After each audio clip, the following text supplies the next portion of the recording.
Gen Con recap coming right up.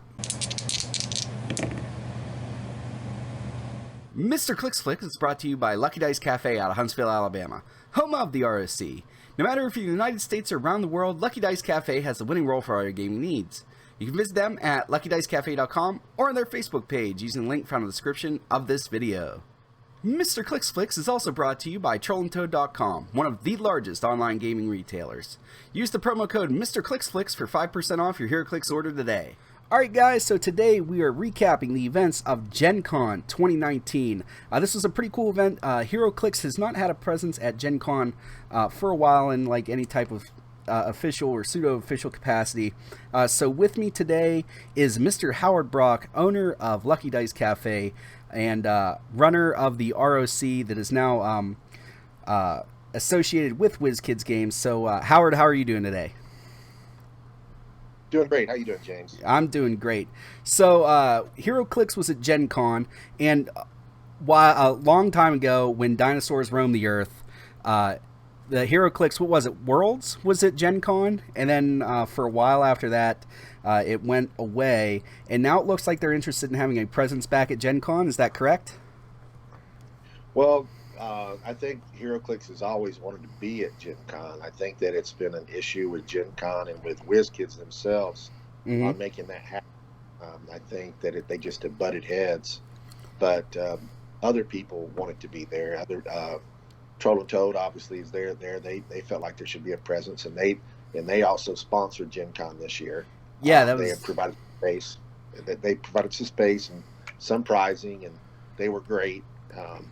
But I mean, it's a combination of a lot of people wanting it to be there. And WizKids, I want to make it clear, WizKids, even though they're not there, they still see the importance of having Heroclix there. They just aren't going to run it. Again, I don't know if there's ever something that can happen between Gen Con and between WizKids to change that. But in the meantime, we're filling the hole.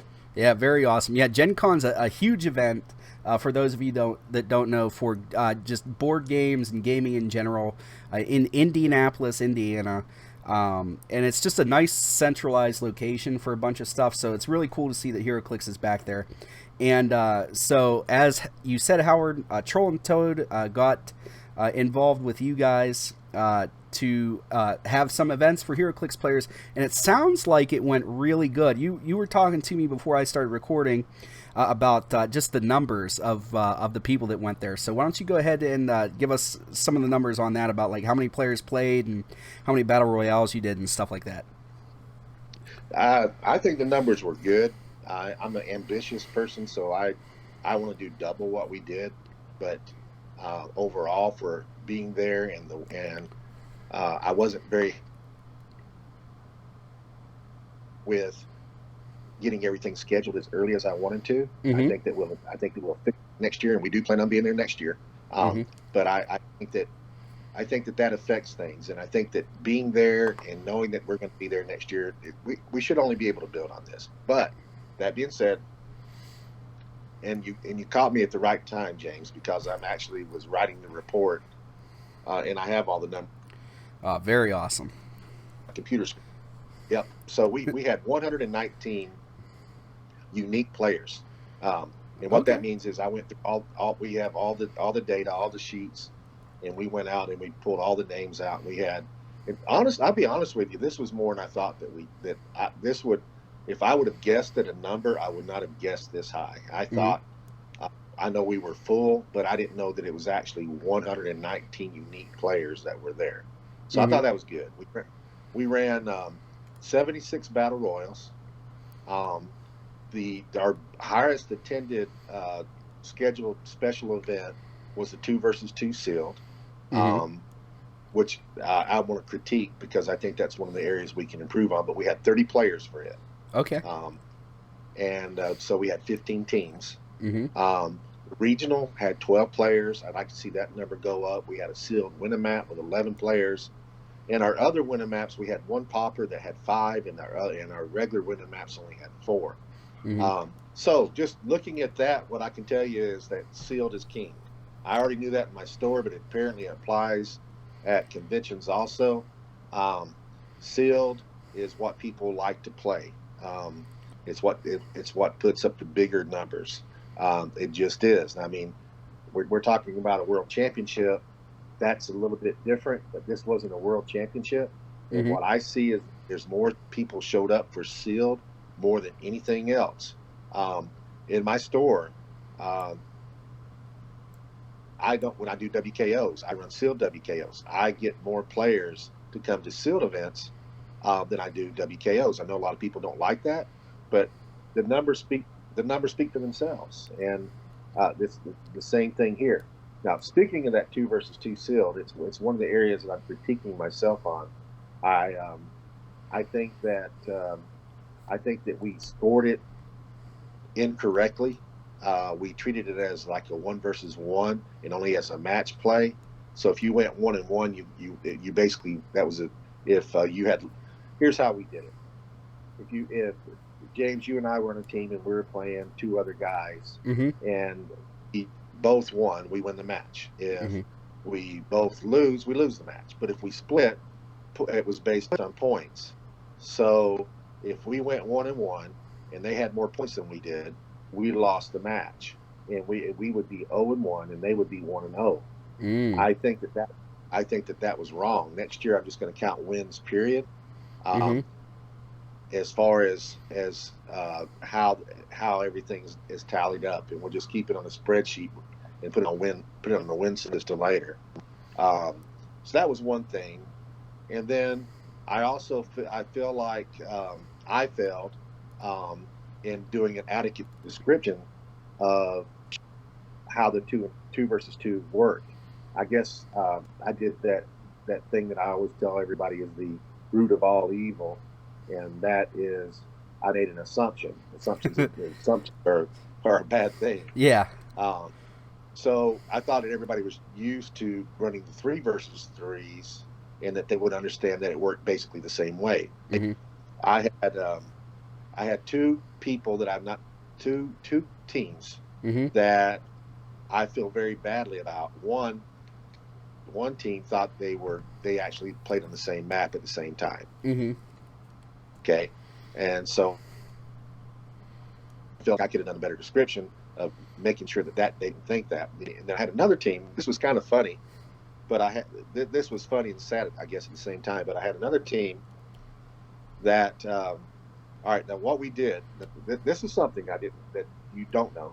Mm-hmm. We I've been talking to Kenny at Whiz Kids, and they're always interested in finding new formats Mm-hmm. and changing things a little bit. Okay, Mm-hmm. so sealed is one of those things that we're experimenting with right now, and I guess I'm the guinea pig. Okay. And what uh, what I did is we ran a mulligan. Okay. So if you had a choice in the two versus two Mm-hmm. at the beginning of the tournament. You only get one mulligan. Mm-hmm. You buy four more boosters. Mm-hmm. So I mean each team four boosters to split up, and that if you didn't get anything good, you could mulligan it, and you kept the figures, but they got put up, and you got four new boosters to build from. You had to do that within a couple of minutes of opening your box. Mm-hmm. Um, and but you also can mulligan at the end of Swiss. Ooh. Okay. Okay, but you couldn't do both. Okay. And if you did mulligan, you were stuck with what you got. You couldn't go back to your original build. So let's Okay. say me and you are playing, James, and this happens. Me and you are a team, and we're at Worlds, and we're playing. There's 100 teams out there, Mm-hmm. and we're playing, and we draw something that's good enough that got us that made the cut, but we know we ain't going to win with it. Mm-hmm. Um, the guys up there, I'm going to use the team that won world championship. They had two red skulls on it. Yeah. Okay, we just got some Hulks. Okay, Yeah. they got which Hulks are good, Mm-hmm. but they got three red skulls with the objects. Mm-hmm. It's not good. Right. Not to play against them. And they're also world-class players. Well, we Mm-hmm. know we ain't going to win. So we have a choice to make. We can go and get four more boosters and try to improve our team, or we can sit on with what we got. Mm-hmm. and it's a tough decision because it could be worse, Mm-hmm. and it so that the timing of the mulligan, a little bit of strategy. Do I take it now at the beginning, or do I wait and try to muscle my way through and take it at the end? Mm-hmm. What do I do? So we ended up having. I had the numbers somewhere. I think we had three total mulligans. I think we had one mulligan during Swiss and two in the very beginning. Mm-hmm. And one of the teams that did the mulligan in the beginning made the cut, and the team that actually did the mulligan at Swiss was Dan Powell, Mm-hmm. and they got a bet, but they still lost with it. So the point is there's a little bit. I thought it spiced things up a little bit. Yeah, I like that idea a lot. That's as soon as you said it, I started to smile. I was like, man, that's a good idea to have it where you get your one and you have your choice of at the beginning or after Swiss, because that's like this year at U.S. Nationals. I was there with my team. We did pretty well. We were number 5 going into uh, single elimination after the cut, but our best figure was Taskmaster, and the other two of us had Rare Spider-Man and Rare Captain America. So, it might have been worth it to try to get something a little more spicy for our teams there. So I like that idea a lot. Hopefully that's something they try out again, because that's definitely cool. That's something that's of interest. It'll go in my report also. And Mm-hmm. we did the same thing for our sealed event, Mm-hmm. and I think we had a mulligan or two there. I don't think anybody did it at the cut, but we might have had 2 or 3 mulligans. But anyways, it's sealed. It gives everybody a fair chance because you do get those bad draws, and we want it to be competitive. Mm-hmm. Kenny was kicking around something, and let me throw this out at you. Mm-hmm. He was, what if you, Team Worlds is 3 versus 3. Mm-hmm. What if, and I'm very interested, I hope that anybody that is listening to this podcast actually chimes in on their opinion on this. Yeah. And what we just talking about, I'd really like to hear people's thoughts on this subject that we're talking about. This might be the highlight of what we're talking about, James. Yeah, I definitely think so. Yeah, make sure if you're watching this or listening to it, put in the comments below what your feelings are on the mulligans and then what we're about to talk about, because Whiz Kids, or at least Howard, are looking at this stuff. So this is your time, to be heard and let them know what you think about something like this. So we tried the mulligans, and I think it was pretty successful. It might be something that's incorporated next year. Mm-hmm. I'm planning on. I can tell you straight up, I'm planning on doing it at the Cup. We will have mulligans in our nationals. Okay. That is something we're going to do. The reaction of the players was good. I didn't hear anybody complaining. It was all in a positive note. So we're looking at that. Kenny has this other idea. This is specifically targeting the 3 versus 3 team championship at Worlds. Mm-hmm. So right now, the way it's set up, we could do a mulligan, add mulligan rule in there that we got. But Kenny has another idea. How would you feel, James, if you and your teammates just got to buy a brick? A whole brick to make our team out of. A whole brick. That'd be, that for most sets that guarantees at least a chase or a prime. So that means at least one of your guys are going to be pretty good. I think depending on the set, that's definitely something I'd be on board with. And also that if you have to divide up a whole brick, that outside of some corner cases eliminates multiple chases on one team. Yeah. So Exactly. It's like, you're going to have your one ace that has the chase or whatever, or the prime.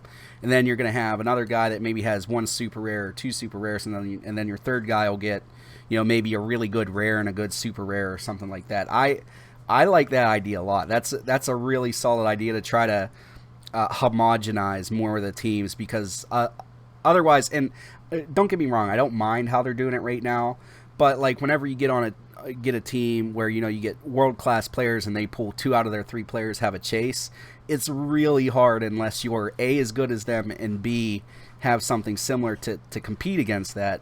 So I think this would be a good way to homogenize what you're able to put together as a team. My only concern would be how long you have to put your team together, because even if you get 3 guys opening up a whole brick, it's going to take you a minute to go through all your figures, and sort of like set out your your definite go-to figures versus your you're definitely not playing this figures.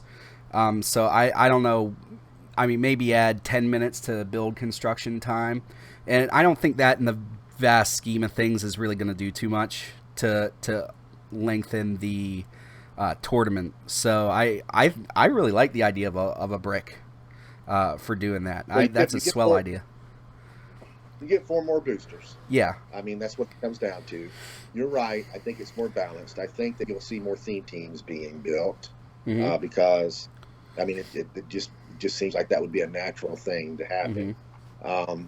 It would definitely give you a bigger pool to build from. My only concern, and this is, again, I want to hear Heroclix players talk back the price. You're paying for a brick now. I mean, WizKids charges $90.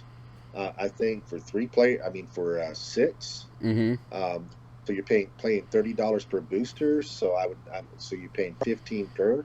So you're talking about forking over if they keep that math there, $150. So that's 150 divided by 3. You're talking $50 a person to play in the team still. That's what I question. I don't know. That's a tall order. I think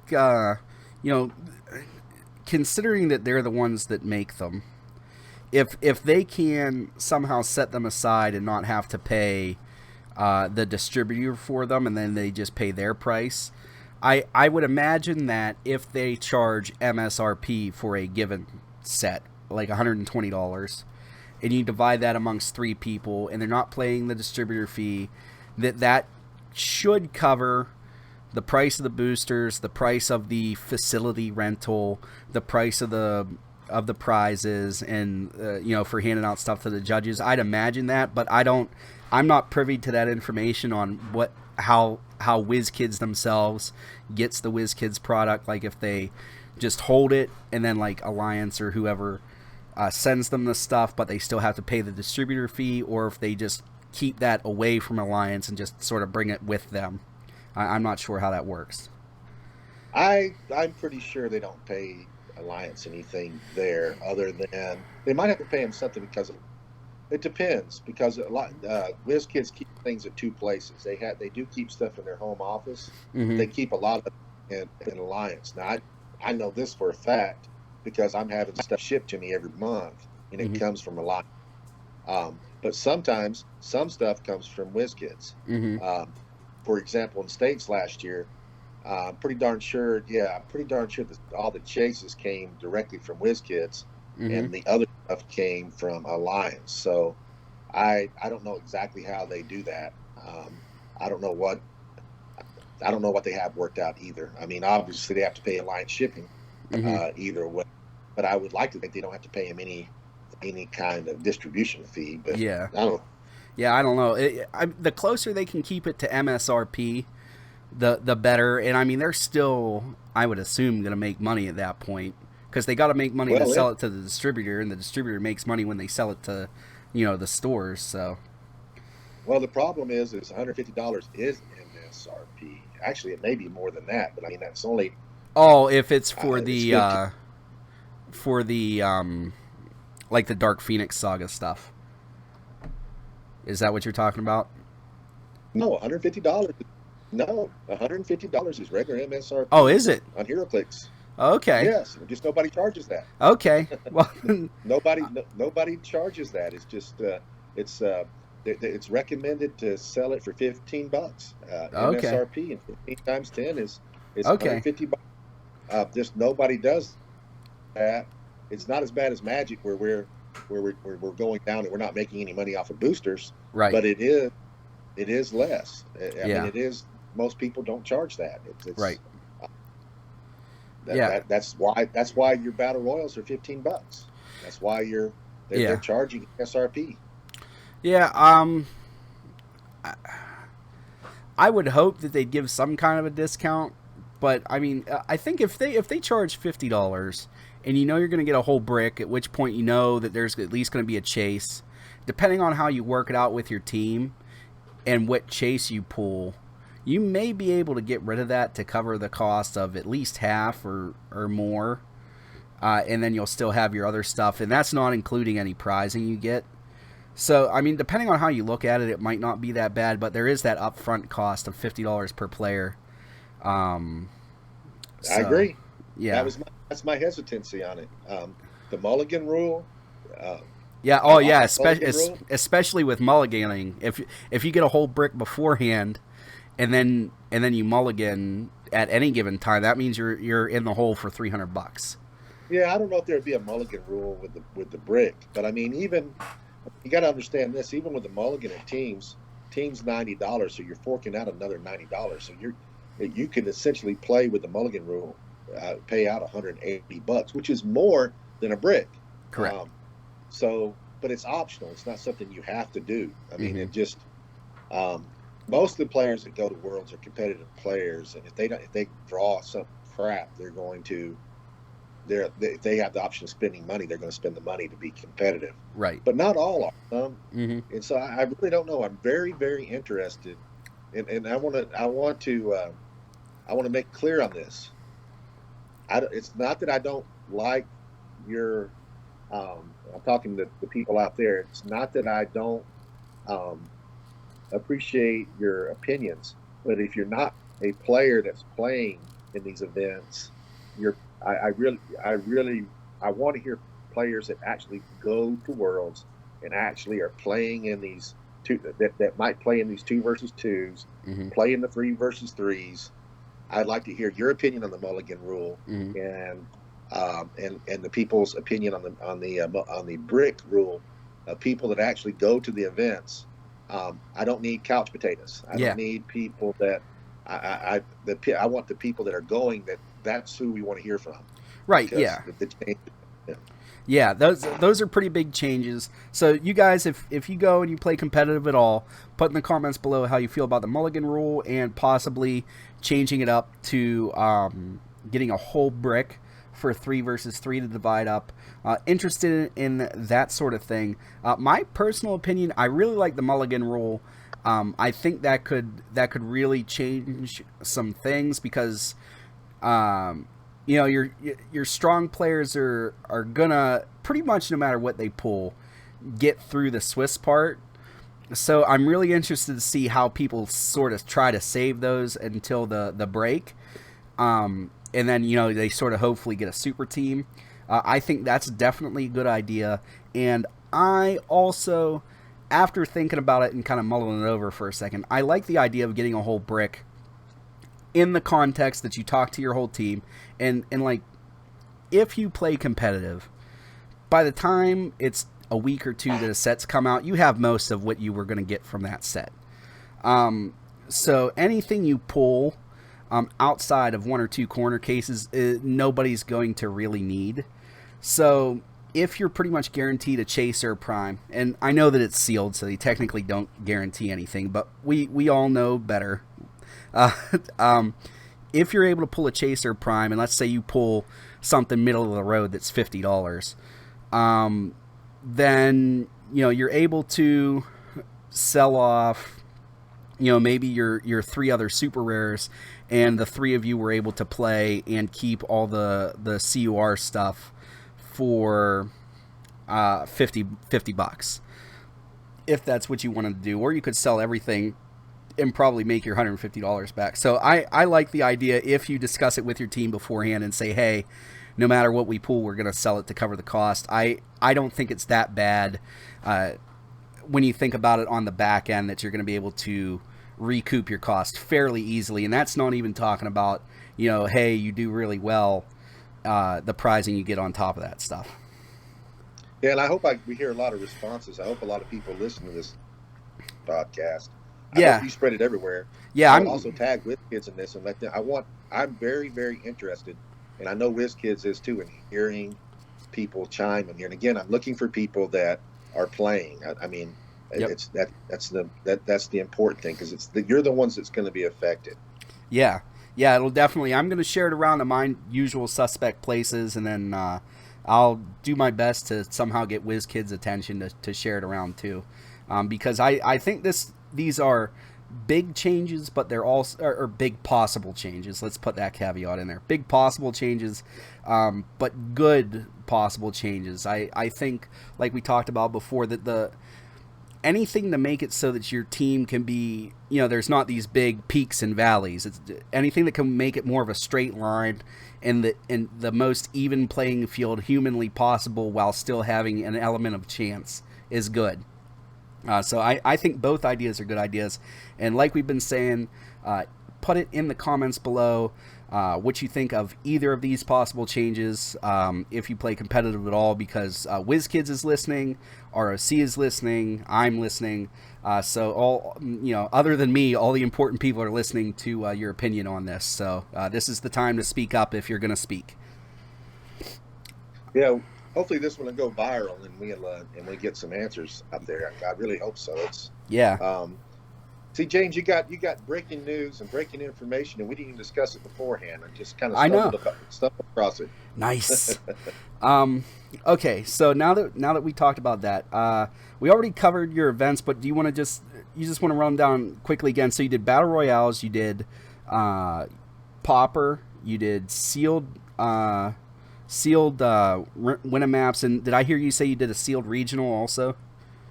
Yeah, we did regional. The regional was moderate, 12 players. I'm not upset by that. Yeah. The sealed winning map we did was 11, and the Pauper and the other little moderns was 5 and 4 people. Nothing major. Mm-hmm. What we learned from this is that sealed rules, like I said, is that people like to play sealed. Mm-hmm. So we'll probably focus a little bit more on that maybe next year. Not to say that we're going to get rid of constructed. Mm-hmm. I just think that people tend to play constructed either in the venue or when it's for a championship, and this really wasn't that. So it's but we'll see how it goes. You never know. Yeah, I think the sealed makes even a casual player feel like they have a chance, so that's why they're kind of more willing to put themselves out there for that stuff. But I mean, like you said, everywhere I go I see sealed just does better for various reasons. Well, this sealed 2 versus 2, other information for games, that you're getting a lot of breaking stuff here without even realizing it. Yeah. The sealed 2 versus 2 is something that I wanted to see if people liked, and apparently they do. It was our biggest event, and I think 2 versus 2. I've run a 3 versus 3 in my store, and I had a pretty good turnout. I did years ago, and we did some special things. But I think the 2 versus 2 is better, and the fact that it's easier to get 2 people to play and go somewhere than it is to get 3 people to play and go somewhere. It adds a different kind of flavor to it, and it was very playable, and people enjoyed it.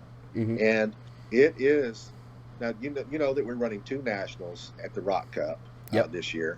The plan is to move out to the West Coast in the spring of next year and give them a national championship also. And the format this was the test. The 2 versus 2 sealed is kind of where we might be going out there. Or it might be a situation where we're doing a 2 versus 2 constructed and a 2 versus 2 sealed out west. Oh, that's cool. I think those would be 2 really good formats.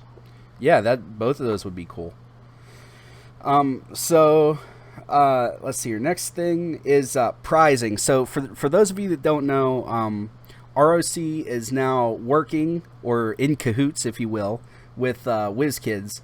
And so in addition to the ROC prizing that we all know and love, like the different maps and premium maps and stuff like that, there are WizKids limited edition figures that work their way in. And these aren't your normal monthly OP kit ones. These are the good ones. So you want to tell us a little bit about the prizing that you were able to do? And there was one really cool map thing that you did. So do you want to tell everybody about that stuff?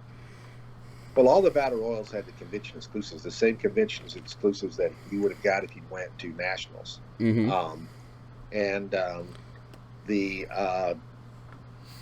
So you got all those, and of course the kits now have all of those in there. Now all of our kits have the new convention exclusives in there, and after Worlds, those convention exclusives will also be adding into the pile. So it's going to be more stuff coming after Worlds. Awesome. we can't release something. WizKids wants to be the first, and I don't Mm-hmm. blame them, to release something. And we can't run events until they've at least had their initial thing where they're showing up with their convention exclusives that everybody wants. Mm-hmm. And by the way, just here's some. I'm gonna. I'll mention this afterwards. I Okay. got something else for people. Um, the um, the convention exclusives we gave out. We also gave out the rock map that's very desirable right now is for all of our prizing. Did something special for the judges. They all got convention exclusives, but they got a special rock map, which is the current rock map is King's Tomb, but they Mm-hmm. got a King's Tomb Blood edition, and it's the same map. The only thing is if you look at it, it says Judge, it says Gen Con on it, I believe, Mm-hmm. and it's got where the water is up in the upper part of the temple. It's Mm-hmm. red blood Yep. instead of the blue, and all the judges were very excited about. As of right now, there's only 12 made in the world. Mm-hmm. Um, Plan on making some more of them. It's probably going to be the prizes I give out to judges also at the cup. Mm-hmm. Um, Going forward, that's gonna be my theme, and I'm not saying that map's going to be the prize forever, but I would probably keep giving alternate maps um, that are not part of these alternate maps are not the variant maps that go in the monthly map club, Mm-hmm. um, but they are. But I think that's a prize that I'm going to keep offering judges. It's something that they appreciate. That one of the guys sold his map. Not that I wanted to sell their map, but he sold his map within 30 minutes of getting it for $300. Yeah, yeah. As soon as I saw that online, I was like, man, that's. I mean, first off, I was like, that is a super cool thing to do. You know, a variants of things are always very popular, but just to do it and have it be that exclusive was cool. And then just to see something like that in Heroclix go for that much money right away was just kind of cool too, because you don't see that every day. And it wasn't. It was just an aesthetic change. It's not like you were doing something. It's not like No, it was a map that was hyper competitive that there's only 12 of. It was just an aesthetic change, but it was a cool aesthetic change that I think a lot of the judges seemed to really appreciate that I could see online, and the players appreciated too. Just because it's nice to see, even if you're not a judge or somebody, it's nice to see that they're treating the people that are working the event nice also, and it was very clear from that you guys were.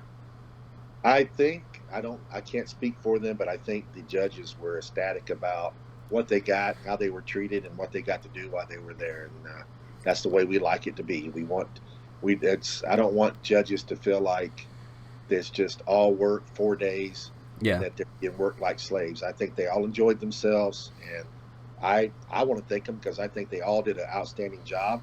Hmm. Probably the one that had the worst of it was Anthony Barnstable.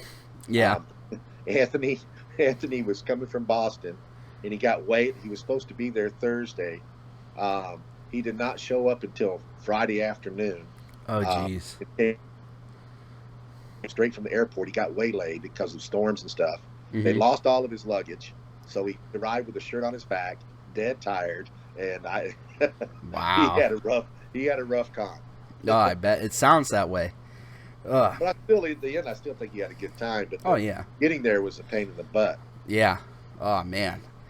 Anyway, do you have any plans for? Can you titillate us a little bit about next year? Are you guys planning on being there, or to be determined We for are. Gen Con?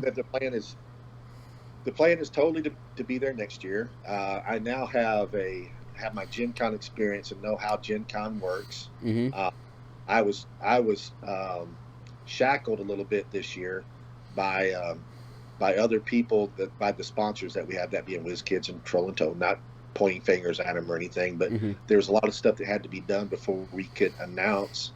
And I mean, we announced it early that we would be there, but before we could actually put our events in, a lot of things had to take place. And Mm-hmm.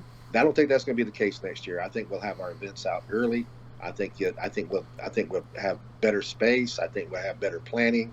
I think we know a little bit more about what we're doing. I understand their system a little bit more as far as how the events need to be reported. And anyway, we're a veteran now, and I think we'll be better. I think we did okay this year, but I think that I want it to be perfect. I Right. felt like the 2 versus 2 could have been run better. I Mm-hmm. blame myself for that. Um, I'm going to make adjustments to it, Mm-hmm. and I think it's going to be good. Now, just on 2 quick side notes, Mm-hmm. get some more breaking news, James. Okay. Uh, Memphis, Memphis World Cup. I know not everybody's going to the hotel because I've been reading and stuff on the internet, but they're all the doubles are sold out right now Mm-hmm. uh, for the whole weekend. The all the doubles are sold out. The only thing that's available at this moment is Kings. I did mention this to Kenny over the weekend, and I'm hoping that Whiz Kids are either going to convert some of those Kings to doubles or increase the block. But the block is as far as doubles go, is sold out. Just so you that so Yeah, that's good. I hope when I heard that they were doing their own thing for Worlds, I was so excited. I was like, I'm not able to go, but I hope they sell out, and that the whole hotel sold out, and that this is the way they go from now on. I think not having to purchase the con badges are nice. It seems like Graceland's treating them as them as in Whiz Kids, and also the hotel stayers very well.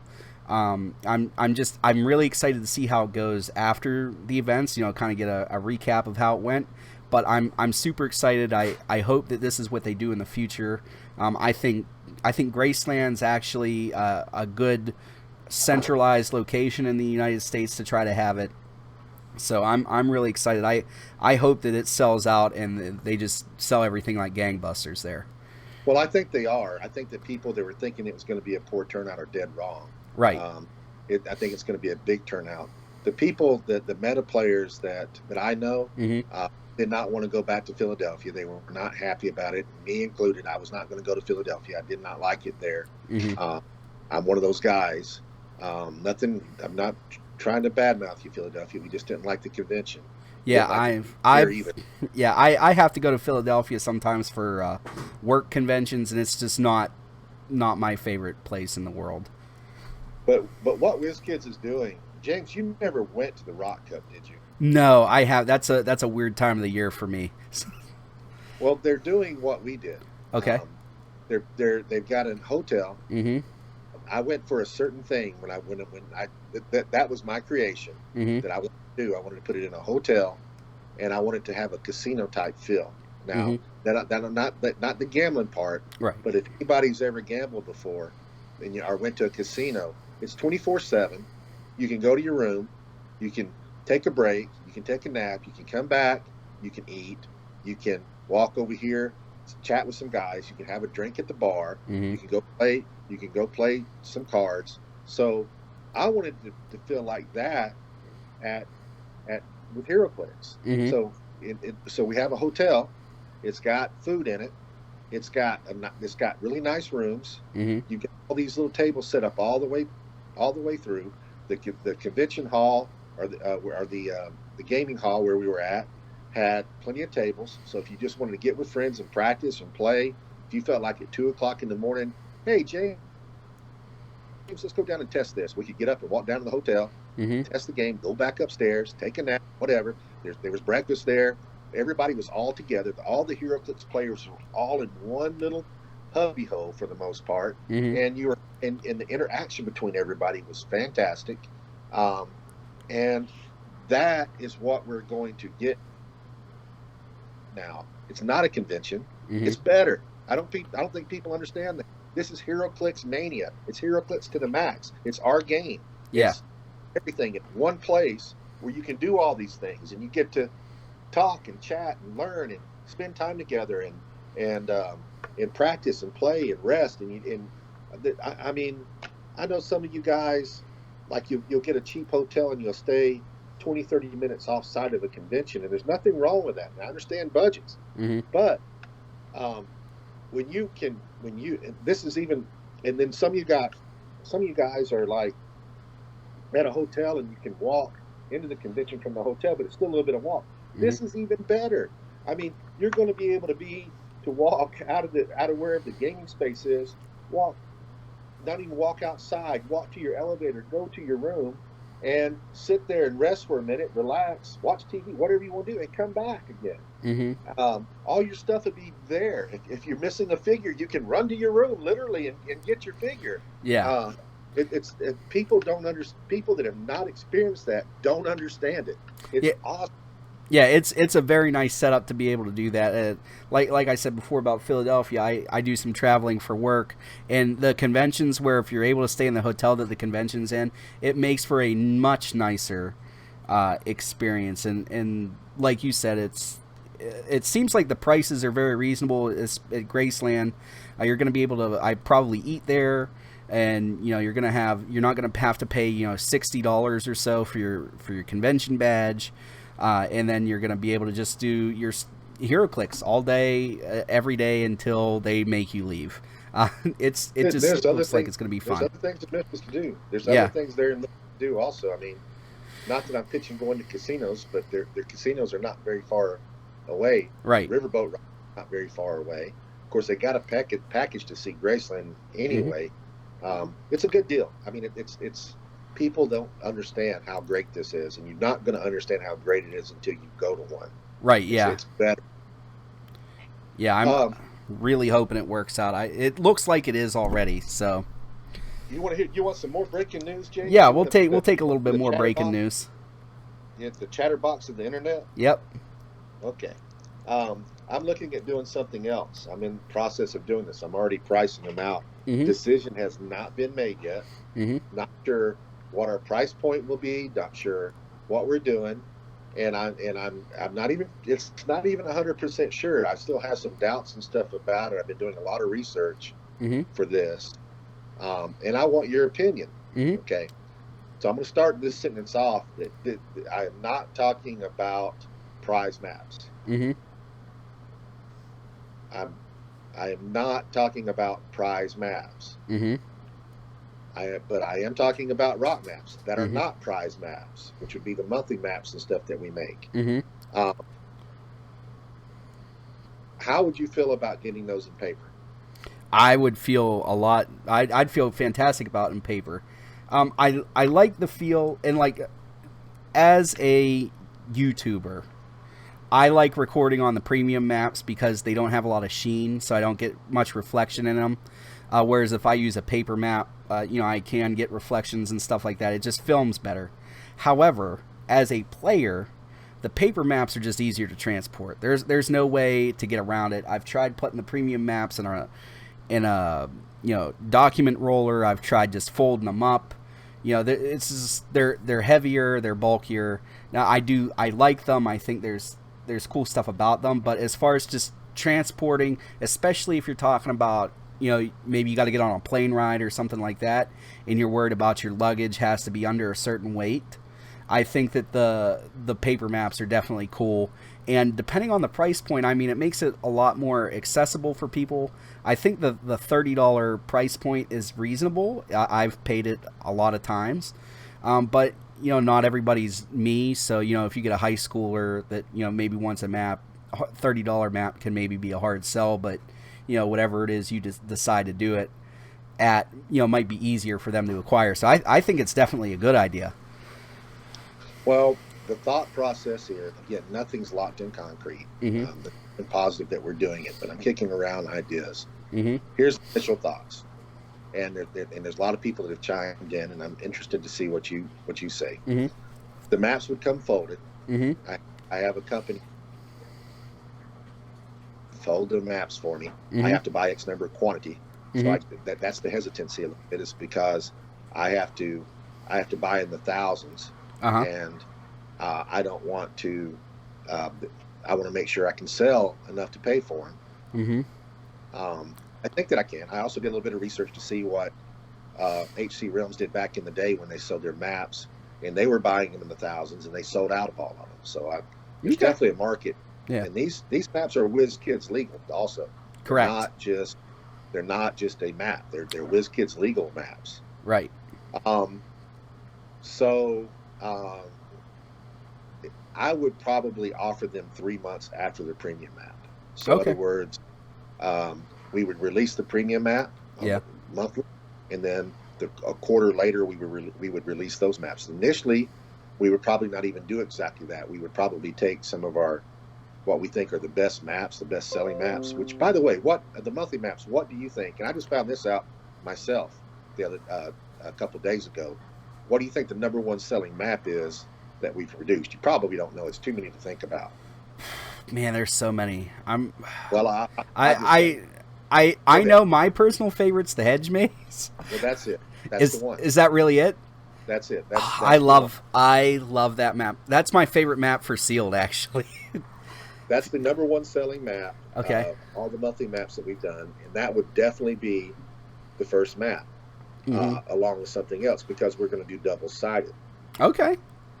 And so doing double-sided maps, it would be like the hedge maze and something else. Mm-hmm. And we would probably only do 2, just because I want to see how sales go, which leads to the price point. And we have various opinions on here. And I also went back to what HC Rims was doing, and this was a long time ago that they were doing this.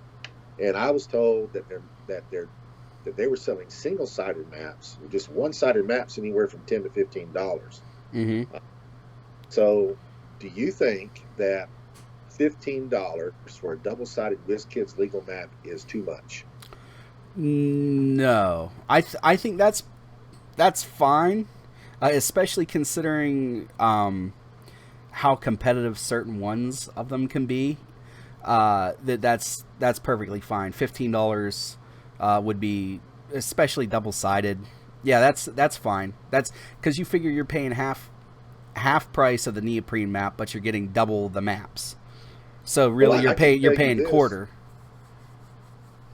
As the owner of Lucky Dice Cafe, having a huge eBay business, we don't just sell figures; we sell maps. We sell a lot of maps. I got maps all the way back to the beginning. I got the original giant square maps on eBay. Those maps sell anywhere from $5 to $15, right? And they're not even legal anymore, right? So I mean, they just do, and so I mean, we can. My wife is pretty adamant about selling it for 15. Yeah, I'm reserving my opinion. Yeah, but what I might want to do, and again, all you guys that are listening to this is something else that you can chime in whether you like this idea or not. What I could probably do if I'm going to do this is do a pre-order and do a discount for anybody that does the pre-order. Okay. So maybe, and I'm just using this for an example. So maybe you can get a double-sided map. Maybe our regular MSRP is $15. But everybody that wants to buy the double-sided map, say in the next 21 days, can buy $12. Okay, yeah, that'd be pretty cool. You hear about that sort of stuff on like Indiegogo and whatnot, where it's a little bit different than Kickstarter, because if you don't reach on Kickstarter, if you don't reach your goal, you don't get any of the money. But on Indiegogo, I believe you still get the funds if you don't reach your goal. So that might be a way to go to kind of like do a pre-sale on them and gauge what you're doing. I think $15 is very reasonable especially for a double-sided map. And like you said, I've seen maps that were given away for free with an OP kit sell for between $5 and $15, like you said, and a lot of them aren't even legal anymore. And especially if you consider that if you're doing things like hedge maze or competitive maps like that, definitely worth $15 of anybody's money. I don't want to say never, but I can tell you that I have no intentions of doing it for prize maps. I think that belittles the maps as a prize. Yeah, I would. The only way I would consider doing prize maps would be like maybe the prize map rotated out. So maybe here's a paper version of a map that's not legal anymore, but if you want it, you can have it. Sell? I mean, well, like we just said, people buy them for $10 to $15 anyway that are sold out. So it might be something worth looking into. But yeah, I would not, during their legal status, have a printed paper prize maps. I wouldn't do that, but definitely the monthly ones. I could see. I know I'd buy them up. I'd buy them up for myself, and I'd buy them up to give away as prizes too. I think that's just a good idea. So that's definitely a good one there. I'm excited now. So you got more than you bargained for tonight. Yeah, it's definitely a good show. I know that you guys that are hopefully listening to this you weren't in on this at the beginning, but I was talking to Howard and I say, okay, we're going to talk about Gen Con. Hopefully, it'll only be 10, 15 minutes. If it goes over, it goes over. But I was like, it gets as long as it needs to be. We'll be out in 15 minutes. And here we are, according to my recording software, we've been at it for 50 minutes. But no, this is all good information. You have anything else you want to talk about besides? I mean, I'm scared to bring up anything else. Okay. We'll be here for 2 or 3 hours, man. You can probably catch me at any time. I've always got something in the mill that I'm working on or thinking about. And a lot of times when people call me up for interviews, mm-hmm. I don't even think about those things until we start talking. And right. There's always something going on. Oh, very cool. Yeah, we'll definitely have you back on at least after Worlds. We'll talk to you about how that stuff went. You'll sort of be our surrogate person that goes for Mr. Clicksflix, and you can report back on how it went. But You're supposed to be there. I know. I'm trying. My job, I take care of student athletes, and in Western Pennsylvania, football is very big. And if I took a day off. Yeah, if I took a day off during football season, they would be pretty upset at me. But where are you at in Western Pennsylvania? Exactly? I'm right by Pittsburgh. Yeah. I was about at one time I was only an hour away from you. I used to transit probably at least once a month, sometimes every 2 weeks up to Altoona. I had an office up there. Okay, yeah, Altoona. Altoona's a little under 2 hours. Yeah, I think it's about an hour and a half from Pittsburgh. We were working just outside of there. Yeah, so I'm familiar with the area. Yeah, so I'm gonna try next year if hopefully, fingers crossed, WizKids can come out right away and say, hey, we're doing this again because we blew it out of the park, and it's gonna be the same place. I'm gonna try to take some personal days or something like that, but just not gonna be able to do it this year. Well, I think that I do. I will tell you that. I'm speaking a little bit for WizKids, but I do know that the plan is to stay there. Okay. Obviously, if it bombed, and I don't believe that it's going to, but if it bombed and we had 50 players show up and mm-hmm. everybody was like, "This is awful," mm-hmm. I think that they would do something. They're not stupid, but right. It's not. This isn't happening. I'm telling you that the hotel's already sold out, mm-hmm. and there's people who are already staying all around there. I think the number is going to be big. I think it's going to be just as big as it always has been. Mm-hmm. And I think that when the people that are going are going to be so wild, they're going to this is going to be the best thing ever. Yeah, I'm really hoping. I'm hoping for big things out of it. I can't say enough good things that I hope for this event. But all right, so I guess at nearly an hour in, we should try to wrap this up, and we can talk afterwards if you want to. But do you have anything, any last minute things you want to talk to the people about, other than just making sure to comment about the things we told them to comment on? I've got other things, but I'm gonna leave it alone. Okay, we'll make sure to have Howard back on again so that he can talk to us about more stuff. Howard, thank you again for coming on, Mr. Clicksflix. Anytime you want to come on, just say something. We'll have you on. And if people are looking for you, where are places they can find you? I'm very accessible. I get friends requests pretty much daily. And most of them are Heroclix players. I probably have the largest amount of Heroclix players attached to my name in the world. Yeah. I mean, there's a ton of them. Yep. And so you can always find me there. You can also message me at Rock. When the messages come at Rock, they come to me. Mm-hmm. You can email me at luckydice011@yahoo.com. I'm on Messenger all the time. People that want to reach me, pretty accessible. I've never been one to shy away from anything. So sometimes you can just tag my name on Facebook and I'll see it. Yep. All right, there we go. Yeah, and Howard's always great to talk to too, guys. So if you're wanting to talk to him, don't be worried about it. He's one of the nicest people I've ever met online and in person. He is the exact same sincere, great guy. So that's basically that's all we have for you guys today. As always, please remember that it's only critical miss if you don't have probability control.